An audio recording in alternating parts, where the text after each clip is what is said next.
The light that woke me was the kind reserved for oil paintings and fairy tales.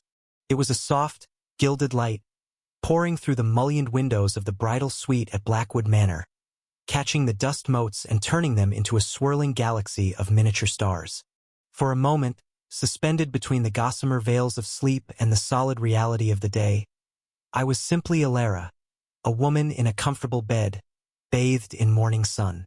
Then memory rushed in, a jubilant, thundering cascade, and a smile so wide it felt like it might crack my face spread from ear to ear. I stretched, my limbs feeling languid and electrified all at once. My toes curled into the high thread count sheets, a small, sybaritic pleasure.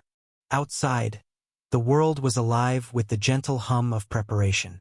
I could hear the distant, melodic clink of champagne flutes being set out on the terrace, the low murmur of the string quartet tuning their instruments in the rose garden, and the soft, rhythmic crunch of gravel as the first of the vendors made their way up the long, winding drive.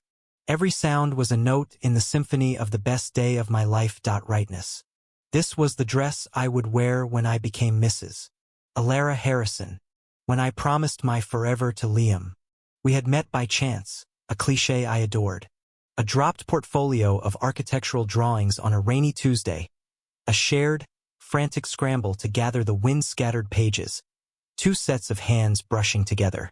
It was a scene from a movie, and from that moment my life had felt cinematic. He was a rising star at a prestigious firm, I was a fledgling art curator. He was calm, I was chaos. He was pragmatic, I was a dreamer. We fit. More than that, we completed each other's unfinished sentences, both literally and metaphorically. Liam had never flinched from my family's pain. He held me when I cried on the anniversary of Ethan's death, brought my mother her favorite lilies for no reason at all, and engaged my stoic father in long conversations about history and woodworking, slowly, patiently, chipping away at the ice. He had, in his own gentle way, brought a semblance of light back into our fractured world. He was, I knew with every fiber of my being, a good man, the best man. It was my mother, Eleanor. Her voice was a mixture of excitement and a perpetual, low-grade anxiety that had been her constant companion since Ethan's death. She entered, already impeccably dressed in a dusty rose gown, her hair styled in a soft chignon. She held a silver tray with a single white rose in a crystal vase, a cup of steaming tea, and a croissant on a porcelain plate. It was a tradition from my childhood, a special day breakfast. Her smile was bright, but her eyes did a quick, worried scan of my face, searching for cracks in my happiness. Like I'm about to float away. I confessed, my voice breathy. Is it real? Is today really the day? I sighed softly. He's just nervous. It's a big day for him, too. Giving his only daughter away. I tried to sound convinced. The truth was, my father's quiet had felt different lately. He'd always been a man of few words, but in the last few weeks, his silence had felt heavier, charged with something I couldn't decipher. I'd attributed it to the stress of the wedding, the cost, the logistics. He'd been unusually critical of small details, questioning the choice of caterer, the band, the flower arrangements. And his interactions with Liam, while always civil, had become strained. The warmth he'd begun to show him seemed to have receded, replaced by a guarded, almost clinical observation. I know, I said, squeezing her hand. And it will be. It already is. Maya, ever the more practical one, held up two different shades of lipstick. Emergency decision required. Barely their blush or kiss me crimson? As the stylist zipped me into the gown, a hush fell over the room. The fabric settled around me like a second skin. I turned to the full-length, gilt-edged mirror and the breath caught in my throat.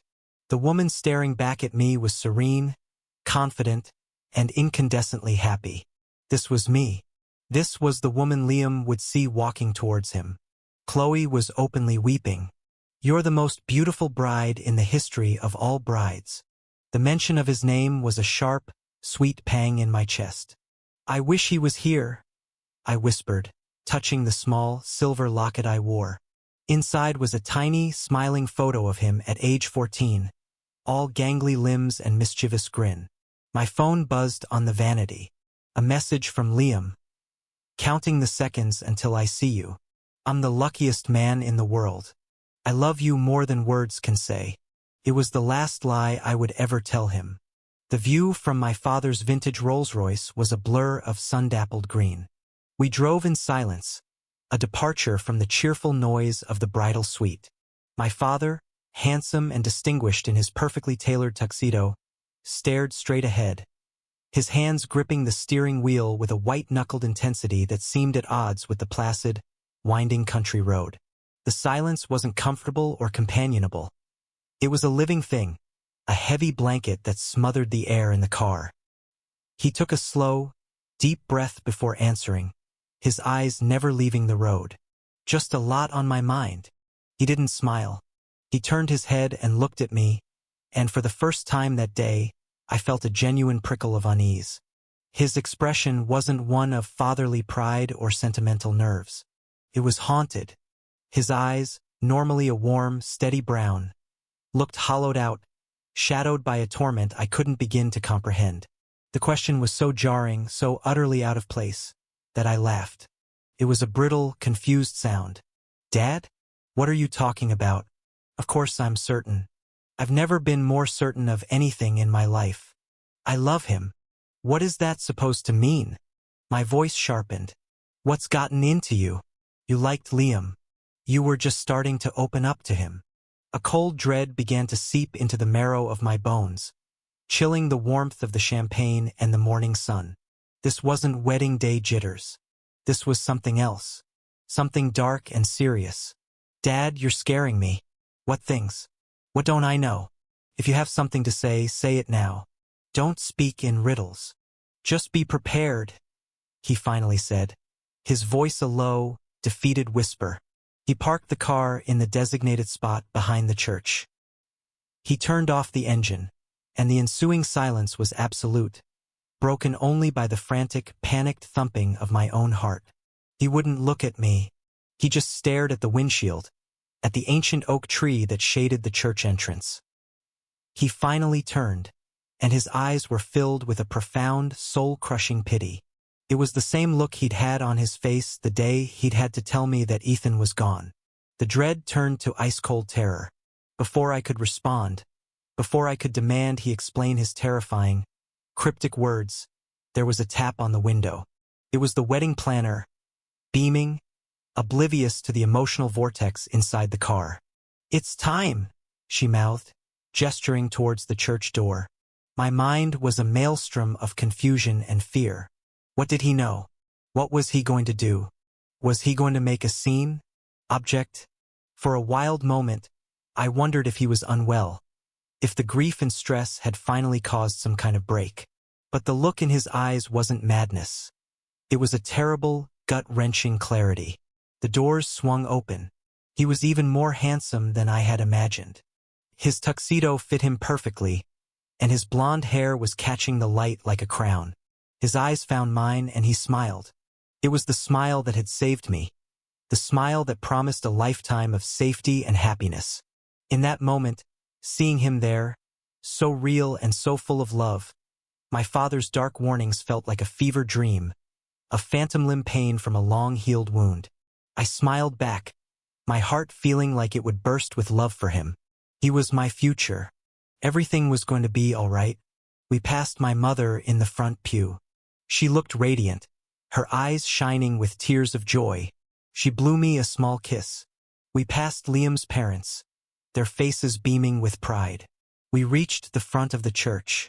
My father, as tradition dictated, was supposed to place my hand in Liam's, give me a kiss on the cheek, and take his seat. I turned to my father, ready for him to release me, but he didn't. He kept his grip on my arm, his fingers digging slightly into my skin. He wasn't looking at me. His gaze was fixed laser-like on Liam. The officiant, Father Michael, cleared his throat gently. "Thomas." "Dad?" I whispered, tugging at his arm. "Dad, what are you doing? Let go."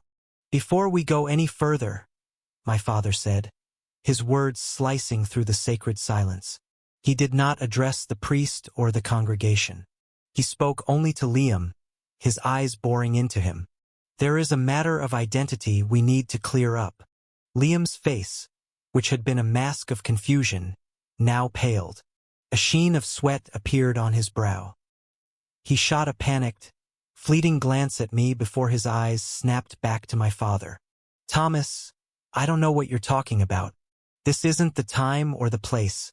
My breath hitched. My locket suddenly felt searingly hot against my skin. Ethan. He was talking about Ethan. What did this have to do with Liam? My mind refused to make the connection. It was impossible. It was unthinkable. Liam was frozen, his face ashen. He looked like a statue, all the color and life drained from him. He opened his mouth, but no sound came out. But 8 years ago, on October 12th, you lived less than 20 miles from us. You attended the State University, and you drove a dark blue 1998 Ford sedan. The same sedan that had a broken right headlight and a long, deep scratch down the passenger side door.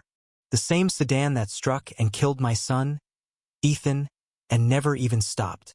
I turned my head slowly, mechanically, to look at Liam. I willed him to deny it, to laugh it off as the ramblings of a grief-stricken old man. I begged him with my eyes to tell me this was a monstrous mistake. His words, my father's words, didn't just destroy the wedding. They vaporized it. They atomized my past, my present, and my future in a single, silent, devastating explosion. The man I was about to promise my life to, the man who held my hand through the anniversaries of my brother's death, was the man who had left him to die on the side of a dark road. The darkness that claimed me was not a gentle void. It was a violent, suffocating plunge into nothingness. I didn't drift. I was hurled into it. The last echo in my mind was the sound of my own scream, a ragged, animal cry of a soul being torn in two. Consciousness returned not as a soft dawn but as a series of jarring, painful fragments. The first thing I registered was a smell. Old paper, lemon polish, and the faint, sweet scent of extinguished candles. The second was a texture. A rough, damask-covered sofa beneath my back. My head throbbed with a dull, percussive rhythm, a counterpoint to a more frantic, galloping beat in my chest. I felt a cool, damp cloth on my forehead. Muffled sounds bled through the thick wooden door of the room I was in. A low, continuous murmur of voices. The sharp, authoritative tone of a man I didn't recognize. The sound of a woman weeping softly. The world outside was in chaos, but in here, there was a bubble of forced, tense quiet. My eyes fluttered open. The ceiling was timbered and dark. I was in the church vestry, the small office where Father Michael met with couples before their ceremonies. The irony was a physical blow winding me. I turned my head, and my mother's face swam into view. Her beautiful makeup was ruined, tracked with tears. Her eyes, red-rimmed and wide with terror, were fixed on me. She looked older, more fragile than she had just an hour before. Alara? Oh, thank God. Darling, can you hear me? Her voice was a choked whisper. I tried to speak, but my throat was raw, constricted. I managed a weak nod. The movement sent a fresh wave of pain through my head. Then, the memory, which had been lurking at the edges of the darkness, rushed in with the force of a tidal wave. My father's voice, the same sedan that struck and killed my son, Ethan, and never even stopped. Liam's face, not denial, not confusion, but the stark, pale, unmistakable mask of guilt. The reality of it slammed into me so hard I gasped, arching my back on the sofa. It wasn't a nightmare. It had happened. It was real. The man I loved, the man whose ring I wore, the man who had held me while I wept for my brother, was the reason I had been weeping in the first place. No, I moaned, the word tearing from my throat. No, no, it can't be. My mother squeezed my hand, her own trembling violently. Shoo, Alara, just breathe. Just breathe. But I couldn't breathe. The magnificent, expensive dress I was wearing suddenly felt like a straitjacket. Its delicate lace and silk transformed into a cage of lies. The boning in the corset dug into my ribs, suffocating me. I clawed at the neckline, a frantic, desperate need to tear it off, to rip away the symbol of a future that had just been proven to be a grotesque charade. "Get it off!" I gasped, my voice rising to a hysterical pitch. "Get it off me! I can't breathe!" My mother fumbled with the tiny, pearl buttons that ran down my back. Her fingers were clumsy with shock. Chloe and Maya, my bridesmaids, must have heard me, because the door opened and they rushed in, their own faces streaked with mascara, their expressions ones of pure horror. "Help her!" my mother sobbed. Together, they managed the buttons and the zipper. The moment the corset loosened, I sucked in a ragged breath of air, but it brought no relief. I scrambled off the sofa, stumbling out of the pooling ivory silk until I stood there in my slip, shivering, exposed, and utterly broken. The dress lay on the floor like a beautiful, empty corpse, the ghost of a life that would never be. My gaze fell on the third person in the room, standing silently by the window, his back to us. My father. He hadn't moved. He stood as still as a statue, staring out at the churchyard where guests were now scattering like frightened birds, their bright wedding attire a cruel splash of color against the somber greens and grays. He looked like he was carved from granite. His shoulders slumped with a weight that was more than just the tuxedo he wore.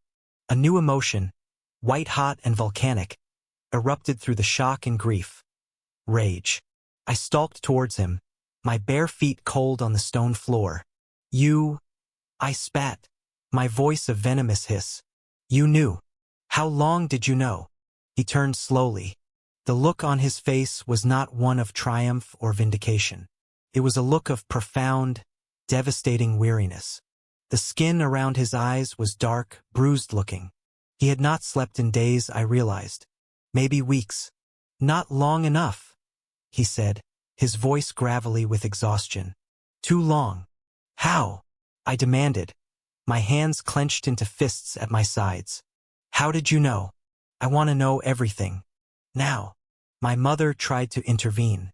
"Alara, not now, darling. This isn't the time. It is the only time," I screamed, echoing my father's dreadful words at the altar. I saw him flinch. He destroyed my life in front of 200 people. I deserve to know why. My father held up a hand to my mother, a silent signal to let me be. He sank into Father Michael's worn leather chair, looking not like the powerful stoic man who had raised me, but like a frail old man on the verge of collapse. "It started with a doubt," he began, his eyes focused on a point on the far wall, as if replaying a film only he could see. A small thing, a crack in his perfect story. "We were talking a few months ago, you and I and Liam, about summer vacations. You mentioned our trip to see the Cubs play at Wrigley Field when you were a kid. And Liam, he chimed in. He said he remembered that summer in Chicago, the heat wave, the way the city smelled. He described it perfectly." I stared at him, uncomprehending. "So? He grew up there. Of course he would remember." My father shook his head, a small, sad motion. "No. The summer he described, the specific details he mentioned, that was 1999. You were 7. But according to his story, his family didn't move to Chicago until 2001. He shouldn't have been there. The detail was so small, so insignificant. A slip of the tongue. A misremembered year. But to my father, a man whose grief had sharpened his senses to a razor's edge, it was a loose thread, and he had pulled on it. It bothered me, he continued, his voice low. It was nothing, but it was everything. His whole life story, the one he presented to us, was so polished, so seamless. Too seamless. I started watching him, listening. There were other things. Tiny inconsistencies. A reference to a high school teacher from a school district nowhere near Chicago. The name of a childhood friend that, when I looked him up, had never lived outside of Pennsylvania. My stomach churned. The man I had shared my deepest secrets with, the man I thought I knew better than myself, was a fabrication. An elaborate, carefully constructed fiction. I didn't want to believe it, my father said, his gaze finally meeting mine. His eyes were filled with an agony that mirrored my own. I prayed I was wrong. I told myself I was a paranoid old fool, that my grief over Ethan had made me suspicious of everyone. But I couldn't let it go. Alara, I had to be sure. I had to know who my daughter was marrying. He took a deep, shuddering breath. I hired a man, private investigator, a discreet professional. I gave him Liam's full name, Liam Daniel Harrison, and the few concrete facts I had. I asked him to build a timeline, a real one. The silence in the room was thick with dread. I knew what was coming, but the morbid, horrific need to hear it was overpowering. The report came back last week, my father said, his voice barely a whisper. Liam Harrison never lived in Chicago a day in his life. He was born and raised in Northwood, Pennsylvania, 20 miles from us. He attended Northwood High, then Penn State for 2 years before dropping out abruptly in the fall of 8 years ago. 3 weeks after the accident. I swayed on my feet, and Chloe rushed to my side, steadying me with an arm around my waist. The name of the town, Northwood, was like a brand on my memory. It was the town next to ours, the place the police had focused their initial, fruitless search. The investigator dug deeper, my father said, his voice now flat, devoid of all emotion, as if he were reading an autopsy report. He pulled DMV records. In October of that year, Liam Harrison, age 19, was the registered owner of a 1998 dark blue Ford sedan.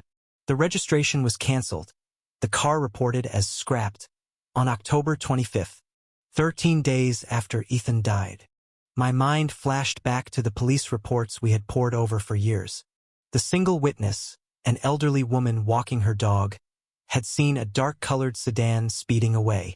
She'd noticed a broken headlight. She thought it might have been blue or black. It was all they had. It was nothing. The investigator found his college roommate.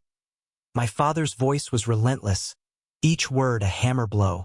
The roommate remembered Liam coming back to the dorm late one night, completely distraught. Said he'd hit a deer. Said the front of his car was a mess. He was frantic, talking about how he couldn't tell his parents. The next day he packed a bag and left. He told his roommate he was dropping out, moving away to start over.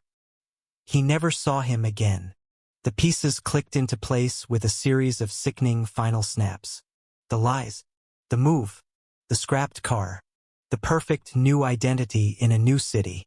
It was all there, a meticulous, cowardly cover-up.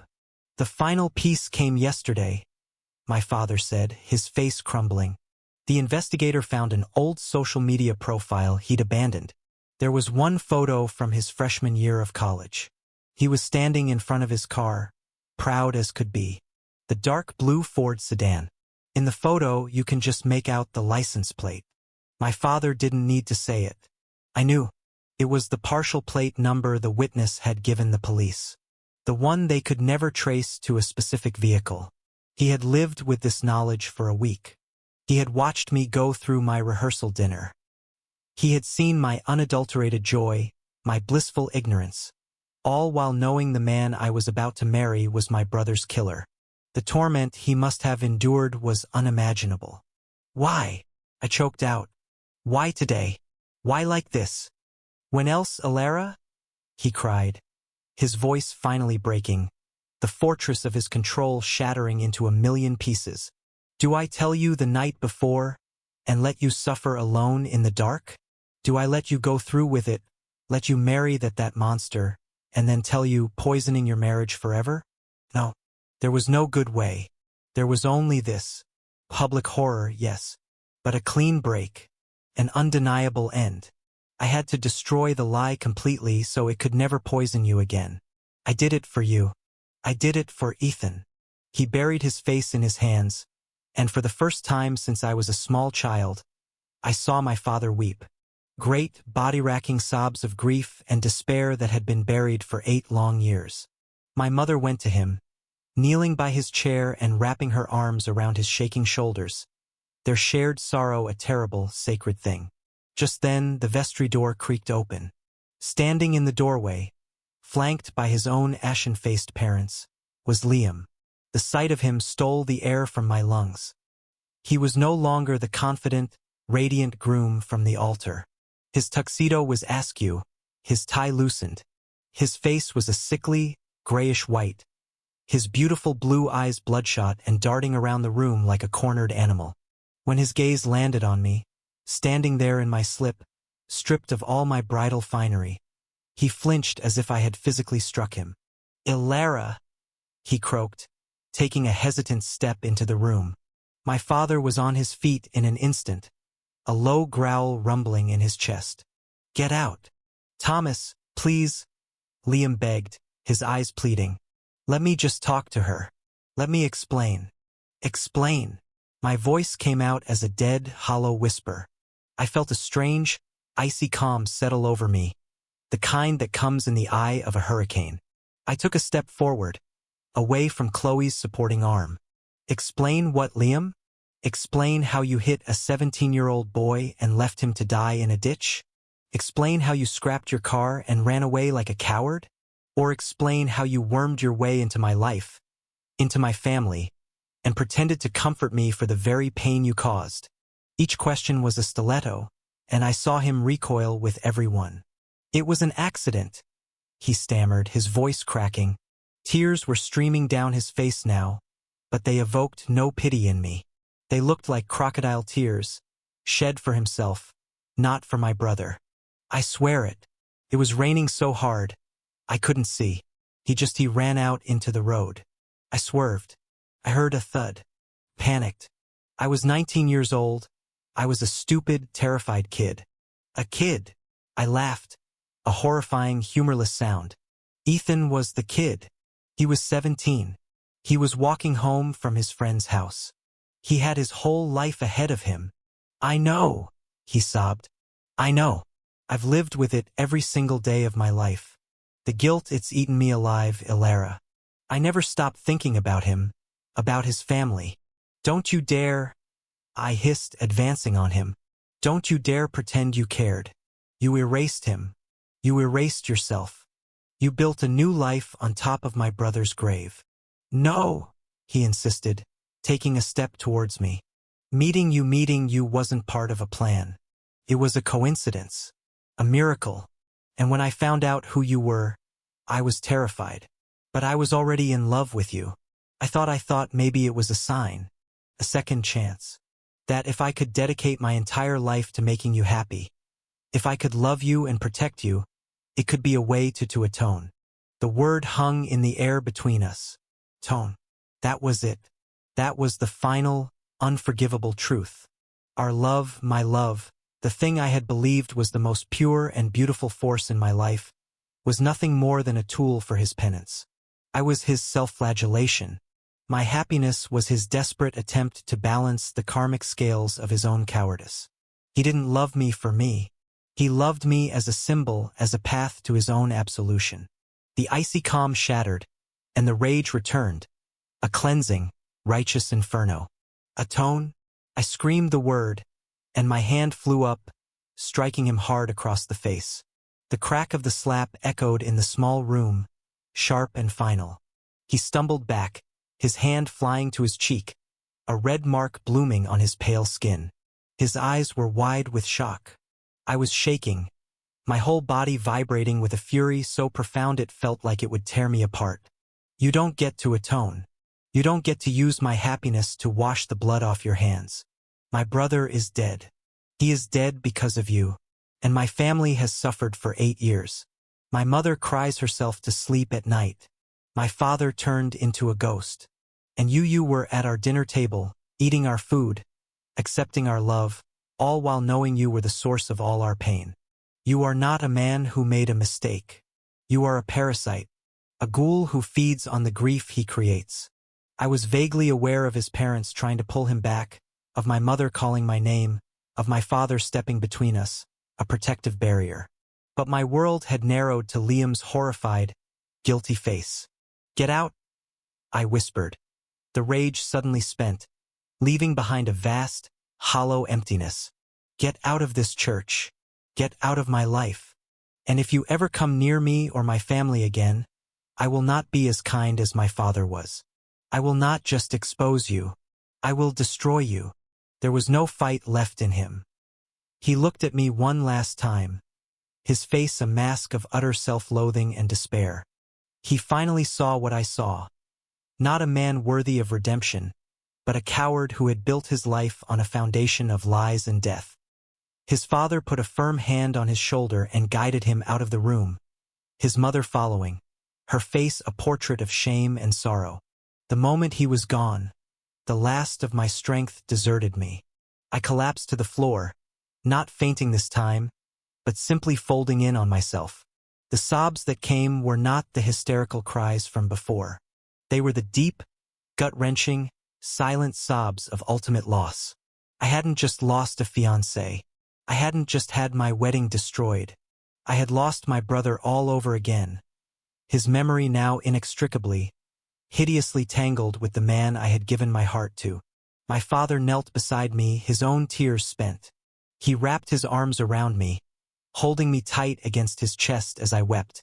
It was the first time he had held me like that since the night they had told me about Ethan. Slowly, numbly, we left the church. We walked past the wilting flower arrangements, the abandoned programs, the rows of empty pews that bore silent witness to the catastrophe. The Rolls-Royce was still parked where we'd left it, a gleaming, ironic vessel for our retreat. The ride home was a journey through a vacuum. No one spoke. The sun still shone, the birds still sang, but the world had lost all its color, all its sound. We pulled into the driveway of my childhood home, the house where Ethan and I had grown up, the house where his bedroom remained untouched, a perfect, heartbreaking museum of a life cut short. I walked through the front door, no longer a radiant bride coming home after her perfect day, but a survivor crawling from a wreck. I went straight up the stairs, my parents following like silent shadows. I walked into my old bedroom and closed the door. I looked at my reflection in the mirror. My face was swollen and blotchy, my hair a mess. I was wearing a simple silk slip, the last remnant of my shattered fantasy. But the woman staring back was not the girl who had left that morning. She was a stranger, her eyes hollowed out by a betrayal so absolute it had reshaped her very soul. The silence of the house pressed in, no longer the quiet of a peaceful home, but the echoing silence of a tomb. A tomb for my brother, and now a tomb for the woman I used to be.